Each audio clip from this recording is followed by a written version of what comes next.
ನಮಸ್ಕಾರ ವೀಕ್ಷಕರೇ, ಶುಭೋದಯ. ತಮ್ಮೆಲ್ಲರಿಗೂ ಕೆಪಿ ನಂಜುಂಡಿರವರ ಲಕ್ಷ್ಮಿ ಗೋಲ್ಡ್ಸ್ ಪ್ಯಾಲೇಸ್ ಅರ್ಪಿಸುವ ಬೃಹತ್ ಬ್ರಹ್ಮಾಂಡ ಕಾರ್ಯಕ್ರಮಕ್ಕೆ ಎಂದಿನಂತೆ ಪ್ರೀತಿಯ ಆತ್ಮೀಯ ಸ್ವಾಗತ, ಸುಸ್ವಾಗತ.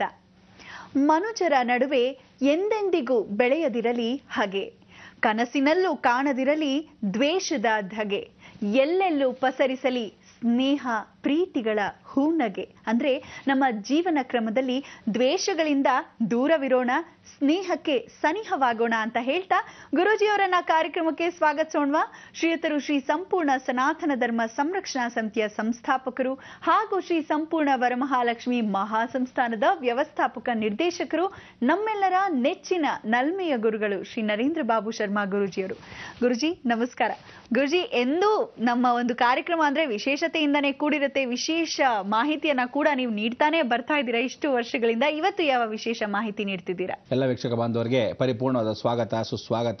ನಿಮ್ಮೆಲ್ಲರ ದೈವಾನುಗ್ರಹ ಭಕ್ತ ಪ್ರಿಯರಿಗೆ ಅನುಗ್ರಹಪೂರ್ವಕವಾಗಿರತಕ್ಕಂಥ ನಮ್ಮ ಬ್ರಹ್ಮಾಂಡ ಲೋಕಕ್ಕೆ, ಈ ಒಂದು ಬ್ರಹ್ಮಾಂಡ ಲೋಕದಲ್ಲಿ ತಮ್ಮೆಲ್ಲರಿಗೂ ಯಾವ ಕಾಲದಂತೆ ಪ್ರಪಂಚ ಇರೋವರೆಗೂ, ಜೀವಂತವಾಗಿ ನಾವೆಲ್ಲರೂ ಇರ್ತೀವ ಅನ್ನೋವರೆಗೂ, ಋಣ ವಿಮುಕ್ತರಾಗೋವರೆಗೂ, ಪರಿಪೂರ್ಣ ಅನುಗ್ರಹ ಸಿಗೋವರೆಗೂ ನಾವುಗಳು ನಮ್ಮ ಕೈಲಾದ ಪ್ರಯತ್ನವನ್ನು ನಾವು ಮಾಡೋಣ.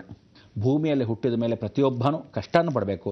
ಜೀವನ ಆಧಾರವನ್ನು ಏನು ಎತ್ಕೊಂಡಿರ್ತೀವಿ, ಅಪೇಕ್ಷೆ ಇಲ್ಲದೆ ಕೆಲಸ ಕಾರ್ಯಗಳನ್ನು ಮಾಡಬೇಕು. ಇದೇ ನಮ್ಮ ಸನಾತನ ಧರ್ಮ.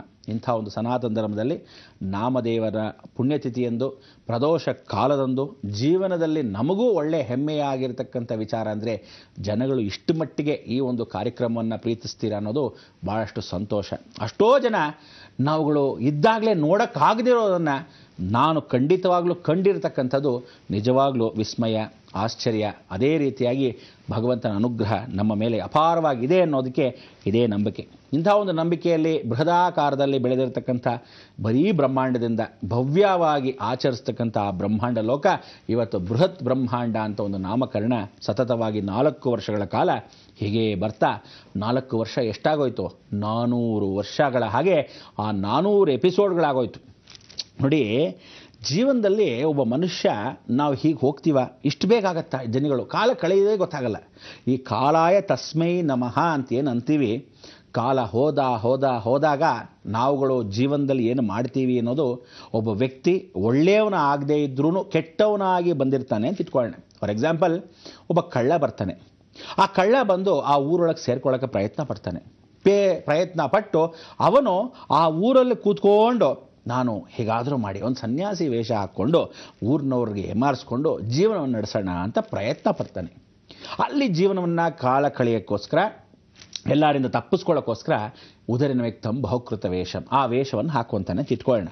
ಆದರೂ ಸಹ ಅವನು ಹಾಕ್ಕೊಂಡಿರೋ ಆ ವೇಷ ಅವನನ್ನೇ ಬದಲಾಯಿಸತ್ತೆ ಅನ್ನೋದು ಖಂಡಿತವಾಗ್ಲೂ ಅವನಿಗೂ ಗೊತ್ತಿರಲ್ಲ. ಎಷ್ಟು ವಿಶೇಷ ಅಂದರೆ, ಭಗವಂತ ಹಾಗೆ ಆ ಸಮಯಕ್ಕೆ ಏನು ಮಾಡ್ತಾನೆ ಅನ್ನೋದು ನಮಗೆ ಗೊತ್ತಿಲ್ಲದೆ, ಅರಿವಾಗದೆ ಪರಿವರ್ತನೆ ಮಾಡ್ತಾನೆ.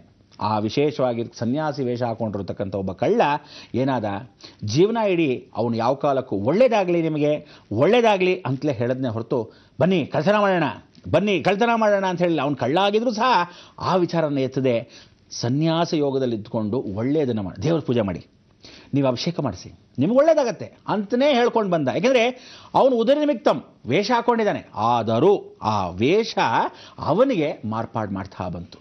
ಅವನು ಆಮೇಲೆ ಅಯ್ಯೋ ನಾನು ಮೋಸ ಮಾಡ್ತಾ ಬಂದೆ, ದೇವರುಗಳಿಗೆ ಇಷ್ಟೊಂದು ಜನ ನನ್ನ ನಂಬ್ಕೊಂಡಿದ್ದಾರಲ್ಲ, ಇವ್ರಿಗೆ ನಾನು ಮೋಸ ಮಾಡಬಾರ್ದು ಅಂಥೇಳಿ ಕಾಲಾಯ ತಸ್ಮೈ ನಮಃ ಅಂತ ಕಾಲಕ್ಕೆ ಅವನೇ ಮಾರು ಹೋಗ್ತಾನೆ. ಇದು ನಿಜವಾದ ಜೀವನದ ಮಾಯೆ. ವಿಶೇಷವಾಗಿರ್ತಕ್ಕಂಥ ಸಂತ ನಾಮದೇವಗಳು ಎಷ್ಟು ವಿಶೇಷವಾಗಿರ್ತಕ್ಕಂಥ ಜನಗಳನ್ನ ಮಾರ್ಪಾಡು ಮಾಡಿದ್ರು. ಶಿರ್ಡಿ ಸಾಯಿಬಾಬಾ ಅವರು ಕಸದಿಂದ ರಸವನ್ನು ತೆಗೆದ್ರು. ಅಂದರೆ ಯಾವ ಕಸನೂ ಇವನು ಸರಿ ಇಲ್ಲ ಅಂತ ಬಿಸಾಕಿಲ್ಲ, ಅವನ್ನು ಸರಿ ಮಾಡ್ಬೋದು ಅನ್ನೋದನ್ನು ಮಹಾತ್ಮರು ಎಲ್ಲರೂ ಪ್ರಯತ್ನ ಪಟ್ಟು ಮಾಡಿದ್ರು. ಇಂಥ ಒಂದು ಪ್ರದೋಷ ಕಾಲದಲ್ಲಿ ದಾರಿದ್ರ್ಯನ ಓಡಿಸ್ತಕ್ಕಂಥ ನಂದೀಶ್ವರನು ಇದೇ ರೀತಿ ಹೇಳ್ತಾನೆ, ಪ್ರತಿದಿನ ಯಾರು ಪ್ರದೋಷ ಕಾಲದಲ್ಲಿ ಪರಮೇಶ್ವರನ ಪೂಜೆಗಿಂತ ನಂದೀಶ್ವರನ ಸ್ಮರಣೆ ಮಾಡ್ಕೊತಿರೋ, ಸಾಕ್ಷಾತ್ ಪರಮೇಶ್ವರನ ಹತ್ರ ಅಂದರೆ ಮೋಕ್ಷಕ್ಕೆ ಹತ್ರ ಒಳ್ಳೆ ದಾರಿ ಹತ್ರ ನಮಗೇ ಗೊತ್ತಿಲ್ಲದೆ ಕರ್ಕೊಂಡು ಹೋಗುತ್ತಂತೆ ಕಾಲ. ಅಂಥ ಒಂದು ಕಾಲ ಇವತ್ತು ಎಲ್ರಿಗೂ ಬರಲಿ, ಒಳ್ಳೆಯ ರೀತಿಯಾಗಿ ಆಗಲಿ ಅನ್ನೋದೇ ನಮ್ಮ ಅಭಿಪ್ರಾಯ ಈ ಒಂದು ದಿವಸದಲ್ಲಿ. ಇದು ಯಾವ ದಿವಸ? ಗುರುವಾರ. ಅದಕ್ಕೆ ಆ ಗುರುಗಳ ಅನುಗ್ರಹ ಸಂತ ನಾಮದೇವ ಆಗಲಿ, ಸಂತ ತುಕಾರಾಮ ಆಗಲಿ, ರಾಮಕೃಷ್ಣ ಪರಮಹಂಸರಾಗಲಿ, ದತ್ತಾತ್ರೇಯರಾಗಲಿ, ಹೀಗೆ ನಾನಾ ವಿಧವಾದ ಸಂತರೆಲ್ಲರೂ ಪ್ರಯತ್ನ ಪಟ್ಟಿದ್ದು ಇದು ಒಂದೇ ಕಾರ್ಯಕ್ಕೋಸ್ಕರ. ಇಂಥ ಒಂದು ಕಾರ್ಯದಲ್ಲಿ ಭಾರತ ದೇಶದಲ್ಲಿ ಹುಟ್ಟಿರತಕ್ಕಂಥ ನಾವೆಲ್ಲರಿಗೂ ಹೆಮ್ಮೆಯ ವಿಚಾರ, ಆಶ್ಚರ್ಯದ ವಿಚಾರ ಅಲ್ಲವೇ ಅಲ್ಲ, ಜೀವನ ಪರ್ಯಂತ ಪುಣ್ಯದ ಕೆಲಸ, ದೇವರ ಕೆಲಸ ಅಂತ ಹೇಳ್ತಾ ನಡ್ಕೊಂಡು ಹೋಗುತ್ತೆ.